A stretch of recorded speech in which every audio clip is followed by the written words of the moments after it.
Est-ce que la vitamine C, parmi les choses qui sont entre guillemets pièges, est-ce que la vitamine C, c'est un vrai facteur de risque si on en prend tous les jours? Oui, la vitamine C à forte dose. Alors si on consomme, des jus d'orange, des jus de citron, il y a aucun problème, hein. C'est même plutôt bon pour les calculs. Un petit jus d'orange frais, un petit jus de citron frais le matin, ça contient du citrate. J'en ai pas beaucoup parlé, mais on a de l'oxalate, du calcium qui donnent des cristaux, mais on a aussi dans notre urine des composants qui nous protègent contre les calculs, ce qu'on appelle des inhibiteurs de la cristallisation. Heureusement, hein, sinon on ferait tous plein de cristaux et plein de calculs. Et le principal de ces inhibiteurs, le plus connu, c'est le citrate. Et le citrate, citron, hein, on a la même étymologie. On en a beaucoup dans les jus d'orange et les jus de citron. Donc faut pas hésiter, hein, jus d'orange, jus de citron, faut pas en boire 1 litre par jour, mais ça contient du citrate, c'est plutôt bon. Il y a même des études qui montrent que de boire ces jus d'agrumes, ça aurait plutôt un effet bénéfique. Très bien. Mais par contre, consommer en comprimé de la vitamine C, de l'acide ascorbique, c'est délétère pour la formation des calculs parce que l'acide ascorbique, une fois absorbé dans l'organisme, va se transformer en oxalate. Et c'est une transformation qui est obligatoire. On n'a même pas besoin d'enzymes, c'est une transformation chimique. Et il y a beaucoup d'études qui ont montré que si on consommait au-delà d'1 gramme de vitamine C par jour, il faut y aller quand même, hein, c'est 1 à Parce 2 que les comprimés de cachets vitamine C. disent que c'est 500 milligrammes. En France, c'est souvent 500 milligrammes. On a des pays où c'est 1 gramme. Par exemple, dans les pays nordiques, on a pas mal de cachets d'1 gramme. Il y a une étude intéressante en Suède qui a montré que les gens qui consommaient de façon quotidienne de la vitamine C avaient un risque de calcul qui était plus que doublé. Donc c'est pas D'accord. du tout anecdotique, justement parce que c'est une source d'oxalate. Et puis, il y a quelques années, pendant le covid, il y a eu des stratégies de prévention un peu farfelues, qui ont été, proposées. Et ce qui a été observé, c'est qu'il y a eu beaucoup, il y a eu quelques cas, non seulement de calcul, mais surtout d'insuffisance rénale aiguë, liée à des prises de grandes quantités de vitamine C. Des gens qui pensaient se prémunir du Covid, se protéger du Covid, en consommant tous les jours plusieurs grammes de vitamine C. Alors, a priori, ça marchait pas contre le Covid. Par contre, ils se sont retrouvés avec des telles quantités d'oxalate dans les reins que ça a bouché les tubules rénaux et ça a provoqué non seul, enfin même pas des calculs, de l'insuffisance rénale. C'est-à-dire les reins ont été complètement obstrués par de l'oxalate de calcium. Avec Donc, des micro-calculs partout. par, oui, de multiples. Et donc, la vitamine C, clairement, il y a la carence en vitamine C, à moins d'avoir des problèmes digestifs, ça existe presque pas, ça s'appelle le scorbut, hein, on n'en voit pas, très peu, enfin, en tout cas, chez les gens qui ont une alimentation très particulière, elle est très carencée. Donc il y a rarement d'indication à prendre des comprimés de vitamine C, hein, pour être en forme et cetera. Si on veut absolument en prendre, c'est en cure courte et pas plus de 500 milligrammes par jour. Très clair. Est-ce qu'il y a un rôle aujourd'hui, alors c'est un peu débattu, très débattu, la vitamine D qu'on donne dès le plus jeune âge, est-ce que ça influe, est-ce qu'on a des données sur les calculs? Alors on n'a pas l'étude, contre placebo, où on aurait une population qu'on expose à des grosses doses de vitamine D, une autre qu'on surveille pendant 5 à 10 ans pour voir si on a plus de calculs. Parce que pour faire les calculs, il faut des années, donc il faudrait avoir cette étude, mais ce serait pas très éthique d'avoir un groupe de gens à qui on donne la vitamine D, pas d'autres. Par contre, on a un certain nombre d'études qui, soulèvent des vraies questions et plus que des questions. Par exemple, les grandes études sur l'ostéoporose qui ont été faites aux États-Unis il y a maintenant 15 ans de ça, sur des dizaines de milliers de femmes, à qui on a donné de la vitamine D plus du calcium. Ce qu'on a observé, c'est que dans ces études, on a des vitamines D, calcium, on n'avait aucun effet bénéfique sur le risque de fracture. C'est-à-dire que la vitamine D, même avec du calcium, ça ne diminue pas le risque de fracture. C'est déjà un message intéressant parce que c'est pas celui qui est véhiculé dans la population générale. Par contre, on avait plus de calculs. Ça a augmenté. Alors on a dit oui, d'accord, mais c'est parce qu'il y a de la vitamine D et du calcium. Très bien. Mais on sait que chez les gens qui ont un taux de calcium déjà un peu élevé, les gens qui font des calculs, prendre de la vitamine D, ça augmente beaucoup le calcium dans l'urine et donc théoriquement le risque de calcul. Donc le message, je crois c'est qu'il faut être raisonnable. C'est-à-dire que si on prend de la vitamine D, il faut se demander pourquoi. Parce que la vitamine D, encore une fois, ne protège pas contre les fractures. Alors, je sais que c'est très populaire, hein. Il y a beaucoup d'influenceurs, même sur les réseaux sociaux, d'influenceuses qui recommandent de prendre de la vitamine D parce que ça serait bon contre plein de choses. Les études où on étudie vraiment la vitamine D contre placebo sont quasiment toutes négatives, y compris sur les fractures. Alors, il y a juste un effet là qui est sorti il n'y a pas très longtemps, protecteur sur les rechutes de sclérose en plaques. Il y a quand même des petits signaux positifs dans certains cas particuliers. Mais en population générale, la vitamine D n'a pas montré son efficacité. Donc c'est un traitement dont on a montré qu'il n'était pas efficace pour ça. Il y a même des, des études canadiennes qui sont sorties depuis 4-5 ans qui montrent qu'ils se sont dit: «Bah, OK, la vitamine D, ça marche pas pour protéger contre les fractures, on va donner des très grosses doses, ça marche pas non plus, il y aurait même un effet déminéralisant». Donc Première question, c'est est-ce que c'est efficace la vitamine D? Les études montrent qu'en général, non. Je parle attention en population générale. C'est un podcast qui est dédié aux maladies rénales. Donc là, je vais être prudent. Chez les gens qui ont une insuffisance rénale, oui, il faut prendre de la vitamine D. Si le médecin prescrit de la vitamine D, il n'y a pas de problème. Ça, c'est autre chose. Quand on a une maladie particulière rénale ou digestive, il n'y a pas de problème. Mais en population générale, la première question, c'est est-ce que j'ai vraiment besoin de cette vitamine D? Même si les taux du laboratoire sont bas, ils sont bas pour tout le monde, en fait, parce que les taux sont maintenant très élevés. Et la deuxième question, c'est est-ce que la vitamine D donne des calculs? Eh ben, on sait que la vitamine D augmente le calcium urinaire. Et il y a de plus en plus d'études qui montrent que probablement qu'en augmentant le calcium urinaire, ça augmenterait le risque de calcul, même si il manque, entre guillemets, cette étude qui prouverait avec certitude contre un placebo que ça augmente le risque de calcul. Mais les études s'accumulent petit à petit. Et par rapport à il y a 5 ou 10 ans, on a quand même maintenant beaucoup d'études qui montrent que, en tout cas, chez les gens qui ont fait des calculs, c'est pas très prudent d'en donner parce qu'on augmente la calciurie, donc le calcium urinaire. Donc pas de bénéfice pour l'os, mais des effets secondaires. Donc la balance, elle est vite trouvée. Donc, et le problème, finalement, c'est les dosages de vitamine D. C'est-à-dire que si on fait un dosage de vitamine D en ville, on est tous carencés parce que maintenant, les normes sont très, très hautes. Les Américains sont revenus à des normes plus raisonnables, mais nous, on a gardé des normes de laboratoire très élevées. Et donc, si on fait un dosage, on est tous insuffisants en vitamine D, presque. C'est un vrai problème. Et encore une La fois, si- attention, je ne parle pas des gens qui ont une insuffisance rénale, je ne parle pas des gens qui ont des malabsorptions intestinales. Si le docteur, pour des raisons de maladie digestive ou rénale, considère qu'il faut donner la vitamine D, il en faut. Et il y a certaines indications qui sont bonnes. En population générale, les études sont très bien faites sur des dizaines de milliers de personnes. Et je le dis, à part la sclérose en plaques, je n'ai pas vu d'études qui prouvent un effet. Donc, quand on n'a pas d'effet, des effets secondaires potentiels, il faut être prudent. D'accord. Donc la systématisation durant l'hiver de prescription de vitamine D, il faudrait Chez un adulte qui éviter. n'a pas de pathologie particulière, c'est extrêmement questionnable. En tout cas, et le problème qu'on a actuellement, c'est que les recommandations qui ont été faites d'il y a un certain temps étaient faites sur des études qui datent des années 2000, où on observait un lien entre un taux bas de vitamine D et toutes les maladies de la Terre. Mais une association, c'est pas un lien de causalité. C'est-à-dire, c'est pas parce qu'on a un taux bas de vitamine D que c'est à cause de ce taux bas de vitamine D qu'on a toutes les maladies. Typiquement, si on a 90 ans, qu'on est enfermé dans une pièce et qu'on mange pas équilibré, on aura un taux bas de vitamine D. Et on va être plus à risque de faire des fractures, Alzheimer ou un cancer. Mais c'est pas parce qu'on manque de vitamine D, c'est parce qu'on va pas à l'extérieur, qu'on sort pas, qu'on fait pas de sport, qu'on n'a pas une alimentation équilibrée, qu'on a un taux bas de vitamine D. Mais c'est pas à cause du taux bas de vitamine D que on a toutes ces complications. Donc il y a une confusion qui a été faite. Et depuis 10-15 ans, on a plein d'études interventionnelles. On donne de la vitamine D contre un placebo et on s'aperçoit qu'on n'a aucun bénéfice, y compris sur les fractures osseuses. C'est clairement démontré. Donc il faut vraiment repenser notre enfin, il faut revoir les recommandations de ce côté-là. Et les spécialistes de l'os, maintenant, disent: «Bah oui, effectivement, il ne faut pas considérer la vitamine D comme un traitement de la déminéralisation osseuse». Mais c'est C'est pas très encore clair. passé dans les mœurs, ni les recommandations officielles. C'est très clair. Pour revenir sur les pathologies favorisantes, tu parlais tout à l'heure du syndrome métabolique et de l'obésité. Est-ce que tu peux un peu détailler? Alors, tu l'as dit quand même rapidement que ça favorise l'acidification des urines. Mmh. Est-ce qu'il y a d'autres mécanismes?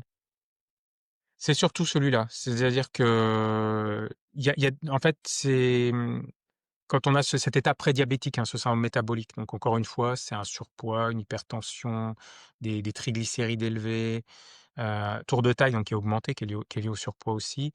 Eh bien, on a une urine qui est plus acide. Le pH de l'urine, c'est aux alentours de 6 en général, ça peut descendre à 5 chez ces patients-là.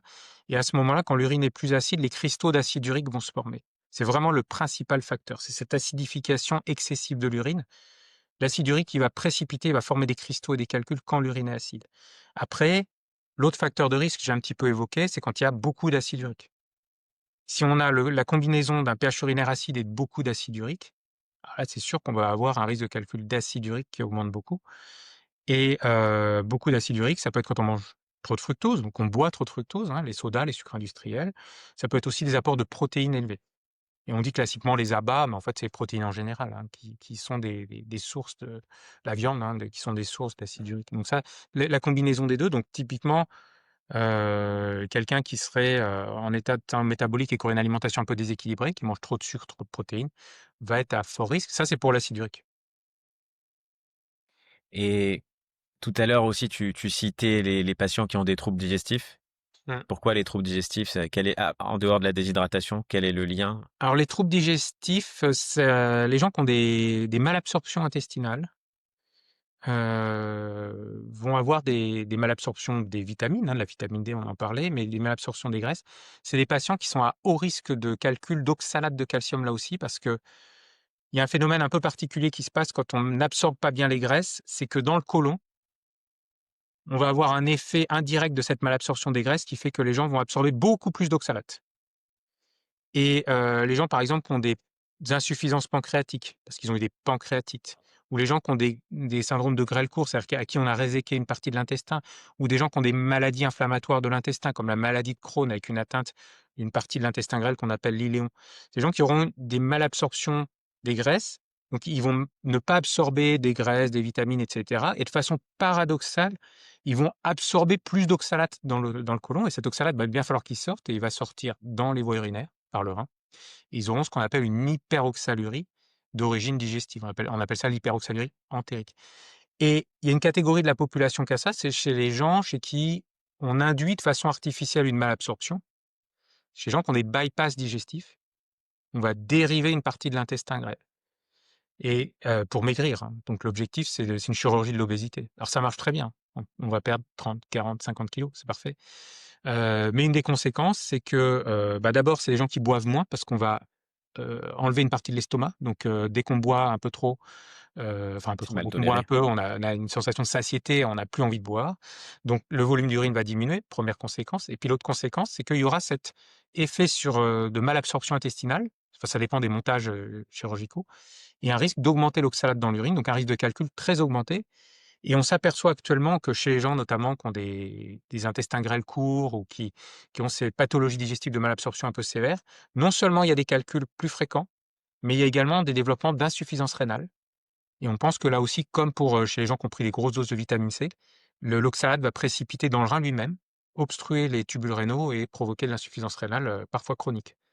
Donc ça, c'est un enjeu majeur donc chez quelqu'un qui doit avoir une chirurgie de l'obésité, un bypass étendu, il faut probablement faire une évaluation du risque de calcul avant. C'est pas fait suffisamment ça. D'accord, Et suivre les gens au cours du temps, bien sûr. très bien. Souvent, quand on reçoit un patient pour calcul, dans l'interrogatoire, on retrouve des antécédents familiaux. Mmh. Quelle est la part de génétique dans cette maladie lithiasique rénale? Alors il y a 2 éléments de réponse. Dans le cas des calculs standards habituels, qu'on voit le plus souvent chez 99 des gens, c'est 50-50. C'est-à-dire il y a 50 du calcul qui est lié à un ensemble de variants génétiques, mais on ne sait pas lesquels, hein. C'est-à-dire qu'on n'est pas tous égaux, hein. On est grand, on est petit. Bah, il y a des gens qui sont plus à risque de faire du calcul parce qu'ils absorbent plus le calcium, donc ils en mettent plus dans l'urine. S'ils ont un métabolisme de la vitamine D différent, justement. Quand on active plus la vitamine D, bah, on fait plus de calculs. Donc il y a 50 de prédisposition génétique et il y a 50 liés à l'environnement. Mais ces 50 liés à l'environnement, ils sont majeurs. Quand je dis liés à l'environnement, c'est ce qu'on boit. Est-ce qu'on boit suffisamment? C'est ce qu'on mange. Est-ce qu'on mange trop de sel, trop de protéines et ça entraîne trop de calcium? Est-ce qu'on mange trop d'oxalate, et cetera? Et c'est la part sur laquelle on peut agir. Alors comment on sait que c'est 50-50? C'est parce qu'on a fait des études, des jumeaux. En fait, on a étudié des jumeaux au cours de leur existence. Et les jumeaux, ils peuvent ensuite vivre dans des environnements, variés et on voit les vrais jumeaux, quelle est la part de risque de faire des calculs donc autrement dit, quelle est la part génétique puisqu'ils ont le même capital génétique. Donc ça, on sait que c'est 50-50, c'est assez bien documenté. Après, il y a une petite fraction de patients qui ont des calculs, qui ont des maladies vraiment génétiques pour le coup, c'est-à-dire qui ont une mutation dans un gène qui va donner des calculs. Alors c'est une petite fraction des patients, mais c'est ceux qui vont faire les formes les plus sévères et notamment dès l'enfance, des jeunes adultes. Donc il y a des maladies comme la cystinurie, comme l'hyperoxalurie primaire, je ne veux pas rentrer dans le détail, mais c'est des maladies qui peuvent commencer tôt dans l'existence et surtout qui sont très récidivantes, très invalidantes, qui menacent la fonction rénale. Donc le message, c'est s'il y a un calcul qui survient dans l'enfance, chez un jeune adulte qui récidive beaucoup, il faut avoir dans l'idée que ça peut être une maladie génétique. Donc on ne va pas faire des tests génétiques chez tous les gens qui ont des calculs. On voit, comme tu dis, des familles où le père, le frère ont des calculs. Si c'est des formes très sévères, on peut faire de l'analyse génétique, mais la plupart du temps, on ne trouve pas grand-chose. Sauf si on a des anomalies dans le sang ou dans l'urine qui nous orientent vers une cause génétique. Et par contre, quand on a des formes très sévères qui commencent dans l'enfance, qui récidivent beaucoup, ou une altération de la fonction rénale, là, il faut aller rechercher des mutations d'un gène en particulier, qui donnent ces formes dites monogéniques, c'est-à-dire très sévères, enfin, qui peuvent être très sévères et qu'il faut prendre en charge de façon souvent très spécifique avec des traitements particuliers. Et on a de plus en plus de traitements pour ces maladies-là. Donc, il faut les repérer tôt pour protéger la fonction rénale de ces patients. Donc, c'est une toute petite partie des patients, mais qui va falloir suivre de près. Quand tu dis dans l'enfance, un adolescent de 15 ans qui fait un calcul, tu l'inclus ou lui, il est Oui, déjà dans un la adolescent de 15 ans qui fait un catégorie? calcul. Alors, ce ne sera pas forcément une maladie génétique, hein. Donc, faut pas non plus s'inquiéter de façon exagérée. Et puis même si c'est une maladie génétique, ça peut se prendre en charge, hein, c'est pas forcément dramatique, hein, c'est en général, on s'en sort avec des mesures diététiques assez simples. Mais 15 ans, c'est un signe d'alerte, ouais. C'est-à-dire que ça peut être quelqu'un qui boit pas du tout et puis, qui a 1 demi-litre d'urine par jour et donc il va faire des cristaux et un calcul, hein. Il mange beaucoup de chocolat, il mange beaucoup de sucre, il mange beaucoup de protéines, beaucoup de sel, il va manger des kebabs avec les copains et il boit pas du tout. Bon, ça peut suffire, hein, la diététique. Mais quand même. C'est un peu tôt dans l'existence. Donc, il va falloir faire des explorations pour voir justement si, on s'oriente vers un type de calcul particulier et il faut aller plus loin. Quelles sont les explorations de base, si je peux dire, après un Alors, premier épisode de colique néphrétique? théoriquement, et c'est les recommandations françaises et c'est les recommandations de toutes les sociétés dans le monde, hein, tout patient qui a fait un calcul devrait avoir des examens biologiques minima. Avec un recueil d'urine des 24 heures, on va s'assurer que c'est bien 24 heures de recueil et on va regarder notamment le calcium dans l'urine. On va quantifier le sodium pour voir si quelqu'un mange trop de sel, on va quantifier d'autres paramètres qui permettent de voir si les gens mangent trop de protéines, on va quantifier l'acide urique dont on parlait. Donc ça, c'est très important. Parfois, l'oxalate, c'est pas toujours recommandé en première intention, mais tout ça, c'est des dosages qu'on fait dans l'urine, dès 24 heures. Il va falloir faire aussi un recueil d'urine le matin, pour voir s'il n'y a pas d'infection, et puis pour regarder si on a la possibilité, s'il n'y a pas des cristaux dans l'urine. Parce qu'au microscope, si on regarde de l'urine fraîche, on peut voir les cristaux, c'est-à-dire les briques qui vont former le calcul. Donc si on voit dans l'urine d'un patient sur ce qu'on appelle une cristallurie, ces petits cristaux, eh bien on sait que le patient il a un risque de récidive en fait. C'est-à-dire qu'il est toujours en train de fabriquer ces petits cristaux. Donc c'est vraiment la première étape. Et si on arrive à faire disparaître ces cristaux de l'urine, eh ben, ça veut dire que le processus s'est arrêté. Donc c'est des examens qui peuvent être amenés à être répétés. Et puis il faudra faire une prise de sang. La prise de sang elle va servir à vérifier que les reins fonctionnent bien. On va doser la créatinine. À vérifier qu'il n'y ait pas de problème de maladie du calcium, donc on va doser la calcémie, puis on va doser quelques paramètres, en rapport par exemple avec le syndrome métabolique, c'est-à-dire l'acide urique dans le sang, la glycémie. Donc c'est des paramètres très simples, c'est peu coûteux, ça devrait être fait par, les médecins traitants, en fait, parce que c'est vraiment encore une fois, on parle de 10 et dans un avenir proche peut-être de 15 20 de la population. Donc ça concerne énormément de gens. C'est un dépistage réellement des facteurs de risque et on peut avoir des informations, très importantes. Est-ce que le patient a une hypercalciurie? Oui, non, c'est la moitié des patients lithiasiques et si c'est oui, est-ce qu'il mange trop de sel, trop de protéines? Tout ça, on le sait à partir du recueil d'urine. Bien plus et de façon bien plus fiable qu'avec l'interrogatoire et donc il est recommandé de le faire chez tous les patients qui ont eu un calcul et on en est très, très loin malheureusement. Mais pas qu'en France, hein, dans tous les pays du monde, on est très mauvais.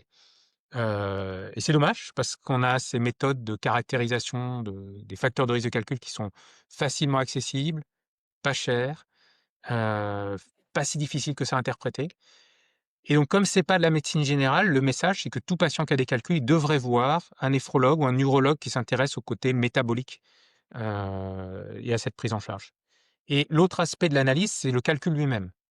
Tout calcul expulsé spontanément, dans la douleur souvent, hein, ou après intervention par l'urologue, devrait être analysé. Donc faut pas le garder sur sa cheminée, même si c'est décoratif. Il faut l'amener à un laboratoire pour analyse. L'analyse du calcul, on peut l'amener n'importe quel laboratoire de ville. Alors ce sera envoyé dans un deuxième temps à un laboratoire de référence. C'est-à-dire tous les laboratoires de ville ne le font pas, mais ça sera envoyé il y a des grandes chaînes de laboratoires qui font ces analyses de calcul. Donc, alors il y a des laboratoires plus spécialisés, plus pointus que d'autres, je ne vais pas donner de nom. C'est vrai qu'il y a des laboratoires, hospitaliers qui sont parfois un peu plus spécialisés, qui vont un peu plus loin dans l'analyse, mais qui peuvent pas absorber toutes les analyses de calcul. Donc ça peut être amené dans un laboratoire en ville et ça sera envoyé secondairement. C'est considéré comme un dosage spécialisé, hein, ça sera envoyé secondairement à un laboratoire de référence. Et Mais sinon, faut pas contraire, hésiter à demander à son médecin ou à l'urologue, ouais, une aide. La cristallurie, tu parlais de la cristallurie, pour le coup, ça c'est un peu difficile à C'est obtenir. bien le problème. C'est-à-dire il y en a un petit paradoxe, un petit divorce entre ce qui est recommandé et la pratique. C'est-à-dire que dans les recommandations, il faudrait le faire chez tout patient qui a des calculs, parce que c'est très rentable. Très rentable en termes de diagnostic, pas du tout rentable en termes financiers. C'est-à-dire que pour un laboratoire, ça rapporte quelques euros pour un temps d'analyse qui dure 20 à 30 minutes. Donc il y a aucun laboratoire de ville qui peut s'offrir ce luxe d'avoir, un technicien ou une technicienne quasiment temps plein pour faire 20 cristalleries par jour. C'est pas possible, parce que c'est pas assez remboursé. Donc la cristallerie, malheureusement, n'est pas assez accessible et c'est dommage parce qu'elle a une valeur diagnostique importante et une valeur pronostique. C'est-à-dire diagnostic, ça va orienter vers tel ou tel type de cristaux. Pronostic, c'est-à-dire que si on voit qu'il y a des cristaux, s'il y a des cristaux de façon répétée dans l'urine, on sait que le patient va récidiver et qu'il faut intervenir sur la composition de l'urine. C'est bien démontré. Parfois, on nous appelle, les médecins spécialistes, les médecins généralistes, pour nous dire qu'ils ont fait un ECBU à un patient et qu'ils trouvent de l'oxalate de calcium dans les urines. Est-ce que tu peux expliquer la différence entre ce qu'on trouve dans un ECBU, donc un examen d'urine pour rechercher des bactéries, et une cristallurie? C'est une bonne question. Alors ce dont on rêve tous, c'est d'avoir une méthode automatisée fiable et en fait, je sais pas, à l'époque où nos téléphones, reconnaissent notre visage, parmi des millions de visages potentiels, on dit quand même reconnaître quelques cristaux dans l'urine, c'est pas si compliqué. Donc le jour où on aura, 3 ingénieurs, pendant 1 an ou 2 qui passeront du temps pour développer ces logiciels puis qu'on aura des outils d'intelligence artificielle pour reconnaître les cristaux, bah, ça sera gagné. Donc ça devrait arriver parce qu'il y a pas de raison. Techniquement, on a tous les moyens de le faire, sauf qu'à l'heure actuelle, on n'a pas encore ça. Donc ce qu'on a quand même de temps en temps sur les automates donc qui font les ECBU, ils sont quand même un peu théoriquement capables de reconnaître des cristaux, certains types de cristaux. Mais ça fonctionne pas bien. D'abord, ils peuvent confondre des petits cristaux d'oxalate de calcium avec des globules rouges, par exemple, des hématies. Ça fonctionne dans les 2 sens, hein. C'est-à-dire qu'on a des globules rouges pris pour de l'oxalate de calcium parfois et inversement. Donc c'est pas très performant et ensuite, il y a oxalate de calcium, oxalate de calcium. Alors je suis pas trop rentré dans les détails, mais les cristaux d'oxalate de calcium les plus fréquents, qui forment des petits diamants, hein, c'est des très jolis petits octaèdres, c'est magnifique. C'est l'oxalate de calcium déhydraté, c'est comme ce qu'on voit chez les gens qui ont trop de calcium dans l'urine, une hypercalciurie, mais ça peut aussi apparaître dans l'urine simplement si l'urine a un peu traîné. Parce que en fait, on a tous pas mal de calcium et d'oxalate dans l'urine. Ça ne veut pas dire qu'on a formé les cristaux dans notre organisme, mais si on laisse traîner un bocal d'urine quelques heures sur une paillasse, avec le temps, les cristaux vont se former en dehors de l'organisme. Pour ça, il faut toujours analyser des urines fraîches. Donc, si l'urine n'est pas super fraîche, ces cristaux vont finir par se former. La machine peut les reconnaître, mais on ne connaît pas la fraîcheur de l'urine, on ne sait pas dans quelles conditions ça a été fait, on a souvent un doute sur la composition. Et le message, c'est que si on voit des cristaux d'oxalate de calcium, que le patient n'a pas eu de calcul, n'a pas d'anomalie rénale, il ne faut pas s'affoler. D'accord, Par contre, s'il y a déjà une colite néphrétique, des calculs, etc., là, il faut aller plus loin. De toute façon, il faut faire des explorations. d'accord. Alors tu en as parlé déjà tout à l'heure, mais j'aimerais terminer l'épisode sur le message pour moi le plus important, c'est l'hydratation Oui. et donc la quantité d'hydratation. Il faut bien préciser aux gens que ce qui compte, c'est la diurèse, la quantité Hein. d'urine et pas le niveau d'hydratation. Oui, c'est-à-dire c'est le là, au moment où on enregistre, là, on est dans une période de canicule, là, donc ça peut signifier qu'on peut transpirer 1 litre et demi, 2 litres par jour et donc si on boit 1 litre et demi, mais qu'on perd, 1 litre de transpiration, on va uriner 500 millilitres. C'est-à-dire ce qui sort de l'organisme en général, c'est ce qui rentre en général et donc ce qu'il faut, c'est qu'il y ait 2 litres qui sortent dans l'urine.